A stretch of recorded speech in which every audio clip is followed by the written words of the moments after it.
Hello student, welcome to my new video.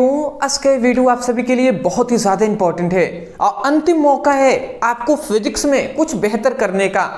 तो आज के इस वीडियो में हम 100 इंपॉर्टेंट ऑब्जेक्टिव क्वेश्चन को बताने वाले हैं जो आपके बोर्ड एग्जाम के लिए मैं कह सकता हूं कि मोस्ट इंपॉर्टेंट है। तो चलिए बिना देर किए स्टार्ट करते हैं और अपने ऑब्जेक्टिव क्वेश्चन को देख लेते हैं। सबसे पहले यहाँ पे हमने लिख दिया मल्टीपल चॉइस क्वेश्चन, ठीक है ना। अब एक एक क्वेश्चन को हम चलिए सॉल्व करते हुए चलते हैं। सबसे पहली बात यहाँ पे कहा गया कि विद्युतशीलता का एसआई मात्रक है। अब विद्युतशीलता का एसआई मात्रक क्या होता है, तो आपको दिखाई दे रहा है कूलाम प्रति न्यूटन मीटर स्क्वायर, ठीक है ना, विद्युतशीलता का मात्रक। फिर से कह रहे हैं निम्नलिखित में से कौन विद्युत क्षेत्र की तीव्रता का मात्रक है। विद्युत क्षेत्र की तीव्रता का मात्रक क्या होता है, न्यूटन प्रति कूलाम होता है। एक और होता है, वो क्या होता है, वोल्ट प्रति मीटर। तो यहाँ पे वोल्ट प्रति मीटर तो कहीं दिया नहीं है, इसीलिए न्यूटन प्रति कूलाम होता है, ये हमने टिक कर दिया है, ठीक है ना। एक और होता है, अगर न्यूटन प्रति कूलाम ना दे तो वोल्ट प्रति मीटर आपको ऑप्शन में देना चाहिए, तो वो आप टिक कर लीजिएगा। व्हाट इज दिस, सॉरी, हाँ जी, चलिए जी, थोड़ा सा जस्ट अ सेकंड में 1 मिनट देख लूं। ठीक है जी, ठीक है, दिखाई तो दे ही रहा है, ठीक है। नेक्स्ट हमारे यहाँ पे क्वेश्चन आता है, निम्न में से कौन सा विद्युत क्षेत्र का मात्रक नहीं है। विद्युत क्षेत्र का मात्रक नहीं है तो वो कौन है, जूल प्रति कूलाम है, ये विद्युत क्षेत्र का मात्रक नहीं होता है। अगला कह रहा है कि विद्युत फ्लक्स का मात्रक है। विद्युत फ्लक्स का मात्रक वोल्ट इंटू मीटर होता है, ये तो बात आप जानते ही हैं, तो ये हमारा हो गया जी, ठीक है। अगला हमारा आता है वैद्युत क्षेत्र में स्थित किसी P द्विध्रुव पर लगने वाला बल आघूर्ण होगा। तो बल आघूर्ण क्या होगा, यदि विद्युत क्षेत्र E है और उसमें द्विध्रुव जो आघूर्ण है वो P है, तो वहां पे बल आघूर्ण जो होगा सदिश P और सदिश जो E के गुणनफल होगा, ठीक है ना। तो ये आपका होता है जी। अगला आता है कि दो बिंदु आवेशों के बीच स्थिर विद्युत बल F न्यूटन का बल कार्य करता है। यदि आवेश का परावैद्युत के माध्यम में रख दिया जाए तो वह बल होगा, वो बल क्या होगा, F/k हो जाएगा। F बल है, k क्या है, परावैद्युत पदार्थ है, ठीक है, या परावैद्युतांक है। एक और बात मैं बता दूं, देखिए आप सोच रहे होंगे कि सर एग्जाम तो अब मान लेते हैं कल एग्जाम ही है, आप अभी 100 बता रहे हैं तो कैसे हमें याद होगा, ठीक है ना। ये क्वेश्चन बहुत सारे स्टूडेंटों के दिमाग में अगर आ रहा होगा तो मैं आपसे कहना चाहूंगा इसमें कुछ याद करना नहीं है, बस आपको बार बार इसको रिपीट करके देख लेना है। 1-2 बार वीडियो को हाई स्पीड पर करके देख लेंगे ना तो आपके दिमाग में अगर रहेगा ये सभी क्वेश्चन, जैसे ही ऑप्शन आपके एग्जाम में आप देखेंगे तो आपको पता चल जाएगा, अनुभव हो जाएगा कि ये वाला ऑप्शन सही होगा, तो टिक कर दीजिएगा। ऐसे होता है जी, ऑब्जेक्टिव क्वेश्चन ज्यादा याद नहीं किया जाता है, याद करके थोड़ी ना होगा जी। आप देखे रहेंगे, जितना आप रिविजन किए रहेंगे ना उतना ही आपके लिए बेनिफिशियल रहेगा। अगला आता है चांदी का परावैद्युत, ठीक है, परावैद्युतांक क्या है। चांदी का परावैद्युतांक क्या होता है, अनंत होता है, या चांदी का परावैद्युत कह सकता है कि अनंत होता है। याद रखेंगे विद्युत विभव का मात्रक क्या है, तो जूल प्रति कूलाम होता है, ठीक है ना। अगला हमारा आता है निम्नलिखित में से धारिता का मात्रक है। धारिता का मात्रक क्या होता है, कूलाम प्रति वोल्ट होता है, क्योंकि C=W/Q होता है, सॉरी C= क्या होता है, Q/V होता है, तो उसी से हमारा क्या आ गया, कूलाम प्रति वोल्ट आ गया, ठीक है ना। अगला आता है विद्युत धारा घनत्व, मतलब धारा घनत्व जी अपवाह वेग Vd के बीच संबंध होता है। तो J और Vd के बीच जो संबंध होता है J=NeVd है, जहां J क्या है, धारा घनत्व है, N क्या है, इलेक्ट्रॉनों की संख्या है, E क्या है, इलेक्ट्रॉनों पर आवेश है जो कि 1.6 × 10⁻⁻19 कूलाम का ऋणावेश होता है। Vd क्या है, अनुगमन वेग है। अगला कह रहे हैं धारावाही चालक तार के चारों ओर उत्पन्न होता है। देखिए यदि कोई चालक तार है उसमें अगर धारा प्रवाहित किया गया है तो उसके चारों ओर ना क्या उत्पन्न होगा, चुंबकीय क्षेत्र उत्पन्न होगा, ठीक है, याद रखेंगे। आवेश के चारों ओर यदि कोई चालक तार है उसमें हमने आवेश प्रवाहित किया है तो उसके चारों ओर विद्युत क्षेत्र उत्पन्न होगा, या कोई भी पृष्ठ है उस पर आवेश है तो उसके चारों ओर विद्युत क्षेत्र उत्पन्न होगा, ठीक है ना। अब किसी धारावाही चालक तार है, मतलब कोई चालक तार है और उसमें हमने धारा प्रवाहित किया हुआ है तो उसके चारों ओर केवल चुंबकीय क्षेत्र उत्पन्न होता है, ठीक है ना। अगला यहाँ पे हमारा कह रहा है कि चुंबकीय क्षेत्र उत्पन्न किया जाता है। चुंबकीय क्षेत्र जो उत्पन्न होता है, एक तो धारावाही चालक मतलब चालक में धारा प्रवाहित करके चुंबकीय क्षेत्र उत्पन्न कर सकते हैं, दूसरा त्वरित आवेश के कारण भी होता है। तो यहाँ पे लिखा गया है केवल गतिमान आवेश द्वारा या केवल कि जो बदलते वैद्युत क्षेत्र के द्वारा। तो इन दोनों के कारण हम ज्ञात कर सकते हैं। तो ए और बी दोनों का हमने लिखा हुआ है। एक और आप कह सकते हैं कि त्वरित आवेश के कारण भी क्या होता है, चुंबकीय क्षेत्र उत्पन्न होता है। अगला कह रहा है चुंबकीय क्षेत्र का मात्रक होता है, तो वो क्या होता है, वेबर प्रति मीटर स्क्वायर होता है। किसका, चुंबकीय क्षेत्र का मात्रक। अगला आता है 1/रूट में mu naught into epsilon not into mu naught, जो है यहाँ पे mu naught into epsilon not का मात्रक है। तो ये मात्रक क्या हो जाएगा जी, ये होता है मीटर प्रति सेकेंड होता है। यहाँ पे कह रहा है कि mu naught into epsilon not के पावर -1/2 का मान होगा, तो वो कितना होता है जी, 3 × 10⁻10 सेमी प्रति सेकेंड होता है। अगला कह रहा है कि किसी समान चुंबकीय क्षेत्र में यदि एक इलेक्ट्रॉन क्षेत्र के लंबवत दिशा में, याद रखेंगे लंबवत दिशा में प्रवेश करता है तो इलेक्ट्रॉनों का पथ होता है। तो यदि इलेक्ट्रॉनों का जो एक समान चुंबकीय क्षेत्र में लंबवत दिशा में होता है ना, हाँ, तो इलेक्ट्रॉनों का पथ वृत्ताकार होगा, ठीक है ना, वृत्ताकार होता है जी। इस बात को आप याद रखेंगे। अगला हमारे यहाँ पे आता है कि चुंबकीय द्विध्रुव आघूर्ण m का मात्रक है। तो चुंबकीय द्विध्रुव आघूर्ण का मात्रक एम्पीयर प्रति मीटर स्क्वायर होता है, ये आप याद रखिएगा। अगला आता है चुंबकीय क्षेत्र B में v वेग से गतिमान आवेश q पर कारण लगने वाला बल होगा। तो बल इक्वल टू क्या होता है, F इक्वल टू Q और पोस्ट में क्या है v इंटू बी हो जाएगा। ये लारेंज बल का ही मोस्टली फॉर्मूला है, ठीक है ना। इसी को हम तोड़ेंगे तो क्यू भी भी साइन थीटा आ जाएगा, ठीक है ना, F इक्वल टू क्यू भी साइन थीटा। अगला आता है चुंबकीय क्षेत्र बी के लंबवत v वेग से चलने पर q आवेश पर लगने वाला बल होगा। तो वही बल लारेंज बल ही है, तो वही हो जाएगा F इक्वल टू क्यू भी बी हो जाएगा। ये सदिश रूप में नहीं है, ऊपर वाला सदिश रूप में था, केवल इतना ही अंतर है। अगला यहाँ पे आता है वैद्युतशीलता म्यू नॉट, ठीक है ना, जो और चुंबकीयशीलता एप्सिलॉन नॉट के माध्यम में विद्युत चुंबकीय तरंगों का वेग होता है। तो वो क्या हो जाएगा, 1/रूट में mu naught into epsilon not हो जाएगा, ठीक है ना। वैद्युतशीलता और चुंबकीयशीलता के माध्यम में विद्युत चुंबकीय तरंगों का जो वेग होता है वो इतना होता है जी, ठीक है ना। अगला आता है कि आवेश Q यदि एक समान विद्युत क्षेत्र B के समांतर भी वेग से गति कर रहा है तो उसका वेग का मतलब आवेश पर लगने वाला बल होगा। देखिए बल जो होगा वो तो हमारा, देखिए बल जो होगा F इक्वल टू क्यू भी साइन थीटा हो गया, ठीक है ना।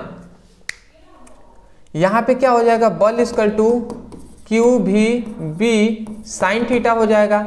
और यहाँ पे समांतर वेग से गतिशील है तो समांतर में साइन 0 हो जाएगा, और साइन 0 का मान कितना होता है, 1 होता है। साइन 0 का मान साइन 0 का मान जो होता है वो 0 होता है ना। तो यहाँ पे क्यू भी बी और साइन 0 का मान 0 हो जाएगा। तो इसका मतलब f का जो मान हो जाएगा वो हमारा क्या हो जाएगा, 0 हो जाएगा। तो यही हमारा 0 हो गया है, ठीक है ना। चलिए ये बार बार ना मैं कुछ लिख नहीं पा रहा हूँ, इसलिए क्योंकि बार बार मुझे ऊपर करना है और लिखने पर फिर से अब यहाँ से सिलेक्ट करना का अदर चीज़ सिलेक्टर पर क्लिक करके चेंज करना पड़ता है। तो इसीलिए मैं ज़्यादा लिख नहीं पा रहा हूँ, समझाने पर ज़्यादा मैं मतलब उतना वो नहीं कर रहा हूँ, ठीक है ना। तो उससे आपको कन्फ्यूजन नहीं होनी चाहिए, ठीक है।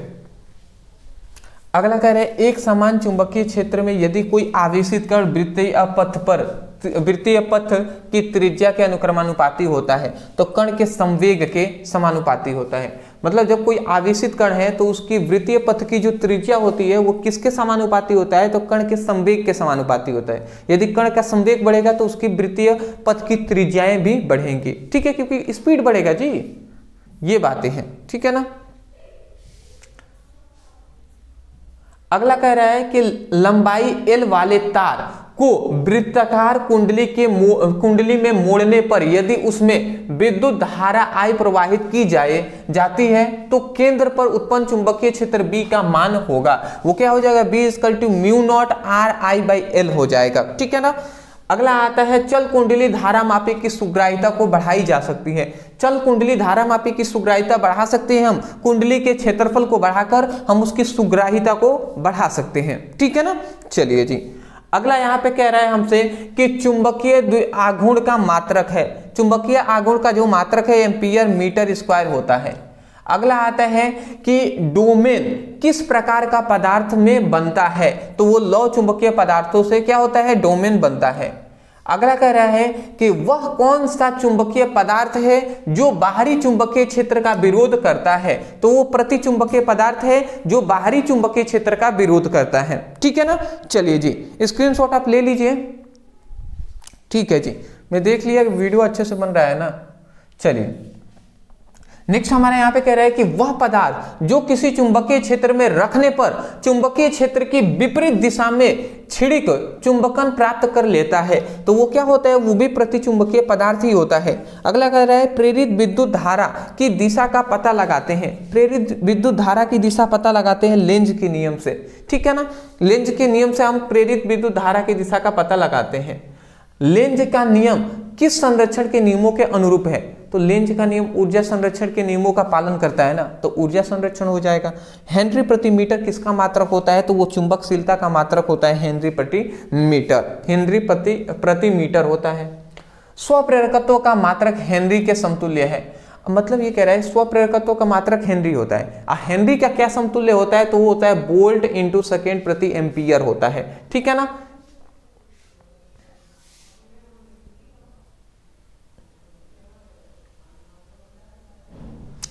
अगला हमारे यहाँ पे कह रहा है कि प्रेरकत्व का मात्रक है। प्रेरकत्व का मात्रक क्या होता है, तो ओम इंटू सेकेंड होता है, ये आप याद रखेंगे। अनुनाद की स्थिति में एलसी परिपथ की आवृत्ति होती है। एलसी परिपथ की आवृत्ति 1/2 पाई रूट में 1/LC होता है। ठीक है ना, तो ये आपका हो जाएगा जी। नेक्स्ट हमारा आता है समय टी की बीमा नहीं है। समय टी की जो बीमा होती है वो R/C नहीं होता है। ठीक है ना, अगला यहाँ पे कह रहा है कि एक LCR परिपथ में प्रत्यवर्ती धारा स्रोत से जोड़ दिया गया अनुनादी की स्थिति में लगाए गए विभवांतर एवं प्रवाहित धारा के कलांतर होगा, तो वो क्या हो जाएगा, शून्य हो जाएगा। ठीक है ना, अगला कह रहा है यदि प्रेरकत्व L और प्रतिरोध R हो तो L/R का मात्रक हो जाएगा। प्रेरकत्व L है और प्रतिरोध R है, तो L/R का मात्रक जो होगा वो सेकेंड हो जाएगा। अगला कह रहा है विद्युत चुंबकीय तरंगों के विद्युत वेक्टर मतलब विद्युत सदिश जो E है और चुंबकीय सदिश जो V है उनके बीच का संचरण होता है, तो वो क्या होता है जी, सदिश E इंटू सदिश B होता है, यही ना होगा। अगला कह रहा है विद्युत चुंबकीय तरंगों की प्रकृति होती है, तो अनुप्रस्थ तरंगे होती हैं विद्युत चुंबकीय तरंगे। अगला कह रहा है न्यूनतम आवृत्ति वाले विद्युत चुंबकीय तरंगे हैं, तो वो कौन है, माइक्रो तरंगे है जी। न्यूनतम आवृत्ति वाली तरंगे कौन सी होती है, माइक्रो तरंगे। अगला कह रहा है कि विद्युत चुंबकीय विकिरण स्पेक्ट्रम में रेडियो तरंगों की आवृत्ति का परास है, तो वो क्या है जी, 3 × 10⁻⁻6 से 3 × 10⁻10 तक होता है। क्या मतलब इनकी आवृत्ति का परास होता है। ठीक है ना, अगला कह रहा है निम्न में से कौन सी विद्युत चुंबकीय तरंगे नहीं है, तो बीटा जो तरंगे है ना वो विद्युत चुंबकीय तरंगे नहीं होती हैं। क्या नहीं होती हैं, विद्युत चुंबकीय तरंगे नहीं होती हैं, बीटा किरणें। विद्युत चुंबकीय तरंगे उत्पन्न होती हैं किसके द्वारा जी, तो हमने बताया है विद्युत चुंबकीय तरंगे त्वरित आवेश के कारण उत्पन्न होती हैं। अगला यहाँ पे कह रहा है सबसे अधिक आवृत्ति की तरंगे हैं, तो गामा जो किरण होती है उसकी सबसे ज्यादा आवृत्ति होती है। ठीक है ना, अगला कह रहा है जब कोई तरंग किसी माध्यम में प्रवेश करती है तो कौन सा गुण अपरिवर्तित रहता है। जब कोई भी तरंग किसी एक माध्यम से दूसरे माध्यम में प्रवेश करेगी, जैसे कि तरंग गति कर रहा है, वायु से जल में चला जाएगा, कांच में जाएगा, तो उसका वेग पर तो प्रभाव पड़ेगा, परंतु उसकी आवृत्ति है ना, तरंग आवृत्ति पर कोई भी प्रभाव नहीं पड़ेगा, जैसा है वैसा ही रहेगा। जब विद्युत चुंबकीय तरंगों के वैद्युत तथा चुंबकीय क्षेत्र में कलांतर होता है, ठीक है, मतलब ये कहा जा रहा है कि जब विद्युत चुंबकीय तरंगों के विद्युत क्षेत्र और चुंबकीय क्षेत्र का कलांतर होता है, वहां पे क्या होता है, π/2 होगा, तो उनका कलांतर हो जाएगा। अगला आता है यदि किसी माध्यम में निर्वात के संपूर्ण आंतरिक प्रतिरोध के क्रांति कोण 30 डिग्री है, तो इस माध्यम में प्रकाश का वेग हो जाएगा, तो वो याद रखेंगे 30 डिग्री क्रांति कोण होगा, तो वहां पे 1.5 × 10⁸ मीटर प्रति सेकेंड हो जाएगा। उत्तल लेंस की फोकस दूरी अधिकतम होती है, तो लाल प्रकाश के लिए उत्तल लेंस की फोकस दूरी अधिकतम होती है। ठीक है ना, इस बात को याद रखेंगे। अगला आता है यदि सघन माध्यम में आपतन कोण क्रांति कोण के बराबर हो तो अपवर्तन कोण हो जाएगा 90 डिग्री। ये हमने कराया हुआ है कि जब आपतन कोण हो वो क्रांति कोण के बराबर होता है, तो उस समय पर जो अपवर्तन कोण होता है वो 90 डिग्री ही बनता है। और उससे भी थोड़ा सा अधिक कर देंगे तो वहां पर क्या हो जाएगा, पूर्ण आंतरिक परावर्तन की घटना हो जाती है। अगला हमसे यहाँ पे कह रहा है कि किसी गोलीय दर्पण की फोकस दूरी एवं वक्रता त्रिज्या के बीच संबंध होता है, F=R/2 होता है, ये तो कोई भी जानता है, ठीक है ना। अगला यहाँ पे क्या आ रहा है कि प्रिज्म से गुजरने पर निम्नलिखित में से किस रंग का प्रकाश का विचलन अधिक और न्यूनतम होता है। तो अधिक किसका हो जाएगा जी, विचलन जो होगा अधिक किसका हो जाएगा, बैगनी का, ठीक है ना। और जो कम होगा विचलन वो किसका, लाल रंग का होगा। तरंगदैर्घ्य सबसे अधिक लाल रंग का होता है, कम इसका होता है बैगनी रंग का।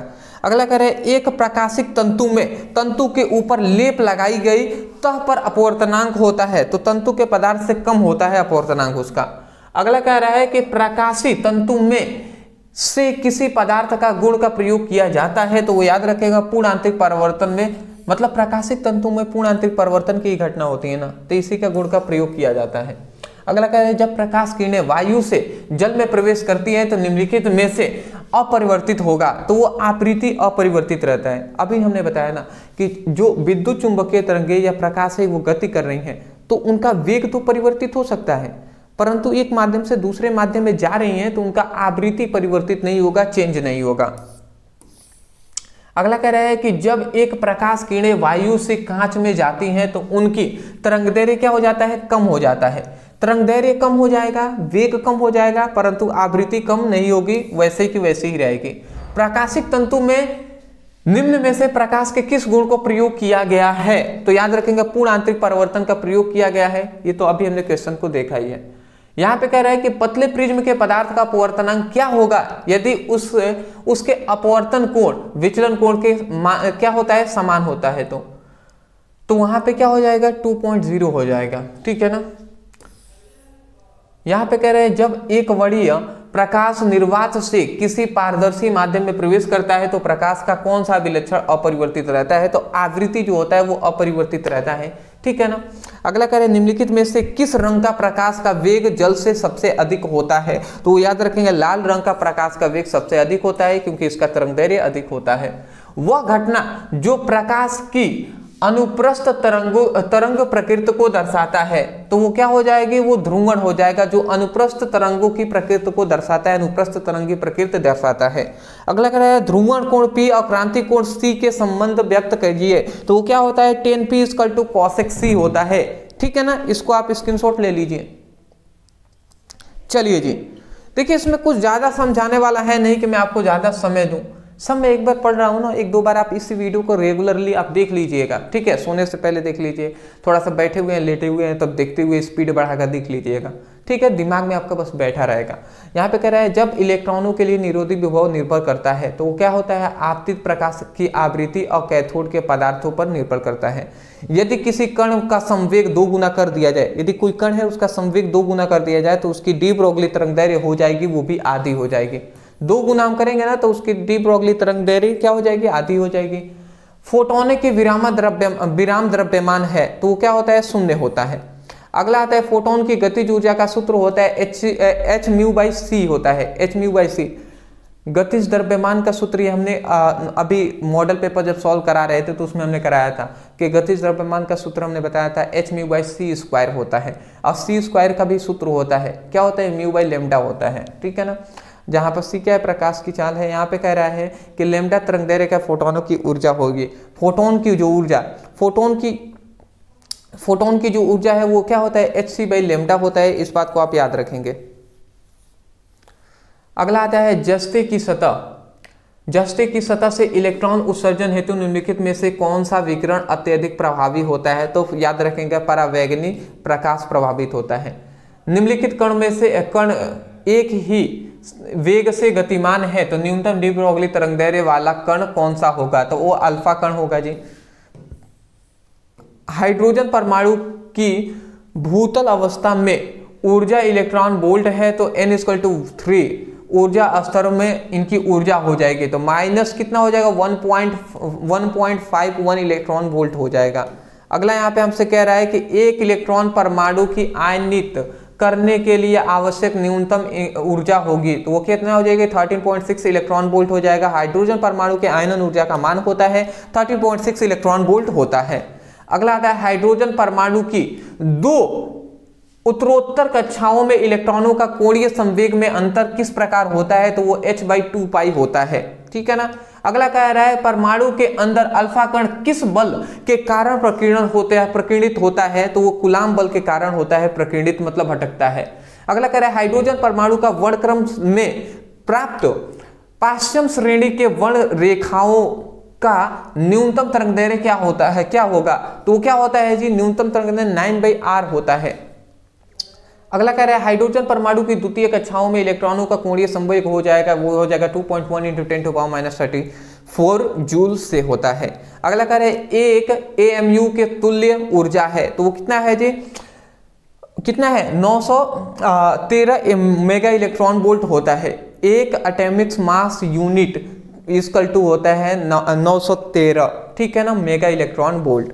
अगला कह रहा है हाइड्रोजन नाभिक की बल ऊर्जा होगी, ठीक है ना, बंधन ऊर्जा होता है, तो हाइड्रोजन परमाणु की जो बंधन ऊर्जा होता है वो 0 होता है, इस बात को आप याद रखेंगे। और फेरस जो होता है ना, आयरन का बंधन ऊर्जा सबसे अधिक होता है, जिसका कितना होता है 8.79 होता है मेगा इलेक्ट्रॉन वोल्ट, या कभी कभी हम कितना कह देते हैं 8.8 मेगा इलेक्ट्रॉन वोल्ट भी कह देते हैं। दी गई नाभिकीय अभिक्रिया में x प्रदर्शित करता है, तो x किसको प्रदर्शित कर रहा है जी, तो वो न्यूट्रॉनों को प्रदर्शित कर रहा है। यहाँ पे देखिए पोलोनियम है, ठीक है ना, इसको क्या कहते हैं पोलोनियम, ठीक है ना, जिसका परमाणु क्रमांक 84 और परमाणु भर क्या होता है 218 होता है। तो यहाँ पे हमसे ये कहा जा रहा है, ठीक है ना, यहाँ पे हमसे ये कहा जा रहा है कि नाभिक में न्यूट्रॉनों की संख्या होगी, तो इसमें न्यूट्रॉनों की हमसे संख्या पूछ लिया, तो ऊपर वाले में से नीचे वाले को घटा देंगे, न्यूट्रॉनों की संख्या निकल जाएगी, इतना ही आएगा जी। अगला कह रहा है सूर्य की विकिरण ऊर्जा का स्रोत है, तो नाभिकीय संलयन के कारण ही तो सूर्य का स्रोत निकल रहा है ना, उससे प्रकाश। यदि नाभिकीय विखंडन ना हो ना वहां पे, तो सूर्य समाप्त हो जाएगा। सूर्य की अस्तित्व समाप्त हुआ मतलब पृथ्वी की अस्तित्व भी समाप्त हो जाएगा, पृथ्वी का अस्तित्व मतलब हमारा भी अस्तित्व समाप्त, ये बातें हैं जी। अगला कह रहा है अर्धचालक में विद्युत चालन होता है, अर्धचालक में विद्युत चालन होता है कोटा तथा इलेक्ट्रॉनों से होता है। अगला कह रहा है चालन और संयोजी बेंड की ऊर्जा अंतर है, ठीक है, तो वो याद रखेंगे चालकों में न्यूनतम होता है। अगला आता है 0 केल्विन ताप पर शुद्ध अर्धचालक है, 0 केल्विन ताप पर शुद्ध अर्धचालक क्या है, विद्युत रोधीय होता है। अगला कह रहा है अर्धचालक और चालकों की चालकता, याद रखेंगे ताप बढ़ाने पर अर्धचालक की चालकता बढ़ती है और चालकों की क्या होती है, घटती है। पी टाइप अर्धचालक होता है, तो वो क्या होता है धनावेशित होता है पी टाइप अर्धचालक। एन टाइप अर्धचालक ऋणावेशित होता है, ठीक है ना। एन टाइप अर्धचालक में विद्युत चालन का कारण है क्या है, इलेक्ट्रॉन होते हैं। यहाँ पे कह रहे हैं कोटर जो छिद्र अधिकतम आवेश वाहक होते हैं, क्योंकि पी टाइप अर्धचालक में, ठीक है ना, क्योंकि पी टाइप अर्धचालक में ही ना कोटर होते हैं जी, ये बात। अब पी टाइप अर्धचालक से बनाने के लिए शुद्ध जर्मेनियम को मिलाए जाने वाले अपद्रव्य है, तो वो एल्यूमिनियम है। पीएन संधि डायोड के अवक्षेप परत में होता है, अवक्षेप परत में ना तो इलेक्ट्रॉन होता है ना ही कोटर होता है, ठीक है ना।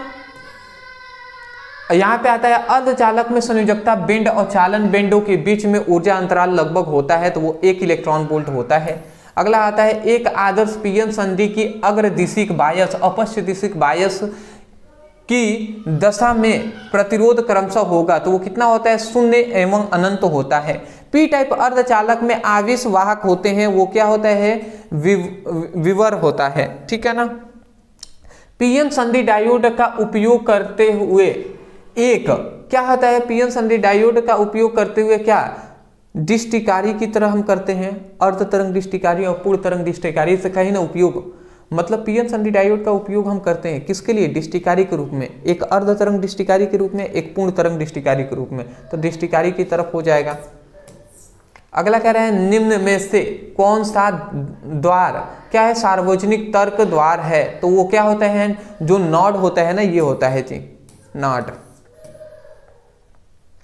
अगला कह रहा है किस अर्धचालक का तापमान गुणांक का मान होता है, तो वो ऋणात्मक होता है जी। 1 AMU बराबर होता है, वो कितना होता है 1 AMU एटॉमिक मास यूनिट बराबर होता है 1.6 × 10⁻27 kg होता है। तो ये था दोस्त आपका 100 इंपॉर्टेंट ऑब्जेक्टिव जो कि हमने इस वीडियो में कराने का बताने का प्रयास किया है। मैं आशा करता हूं कि ये जो भी हमने ऑब्जेक्टिव कराया है ये आपको आसानी तरीके से समझ में आए होंगे। अरे कुछ है नहीं दोस्त, इसको बार बार आप 1-2 बार रिपीट करके चले जाइएगा, कोई टेंशन लेने की बात नहीं है, ठीक है ना। जितना मेरा कर्तव्य था उतना हमने करा दिया, अदरवाइज परेशान नहीं होना है, डरना बिल्कुल भी नहीं है। और कल हम आपके सुबह में 10 बजे हम मिलते हैं आपसे, ठीक है ना। कल सुबह 10 बजे लाइव हम आएंगे, आप सभी जुड़ने के लिए तैयार रहेंगे। टाइमिंग अभी आप नोट डाउन कर लीजिए, ठीक है ना। चलिए दोस्तों, thank you so much for watching this video, thank you.